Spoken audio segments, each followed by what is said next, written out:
அப்பொழுது இடது பக்கத்தில் நிற்பவர்களை பார்த்து, சபிக்கப்பட்டவர்களே, என்னை விட்டு பிசாசுக்காகவும் அவன் தூதுகளுக்காகவும் ஆயத்தமாக்கப்பட்ட நித்திய அக்கினிக்கு போங்க.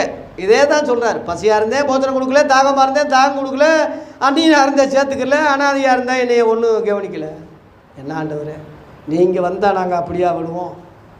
எவனோ ஒரு நாய் வந்தால் அப்படி செஞ்சுருப்போம். நீங்கள் வந்தால் ஏன் அவனுக்கு நீ என்ன செஞ்சியோ எனக்கு தாண்டான்னு சொல்கிறேன். நீ அவனுக்கு நீ என்ன செய்வ போட்டு விரட்டினியோ அது எனக்கு தாப்பா நீ செஞ்ச. நான் அந்த ரூபத்தில் தாப்பா நான் போர்வை பொத்திக்கிட்டு நான் தாப்பா வந்தேன். என்னை விரட்டி விட்டுட்டீங்கள. பாஸ்டர்களாக கவனிக்கிறீங்க, எல்லாம் லைஸ் பீஸு எல்லாம் கறியாக அவனுக்கு அள்ளி வைக்கிறீங்க. நான் கன்றாவியாக நிற்கிறேன், என்னை எவனும் கவனிக்கலை. நான் தாப்பா மாறு வேஷத்தில் வந்தேன்ப்பா, நான் தாப்பா, எனக்கு நீ செய்யலைன்னு சொல்லி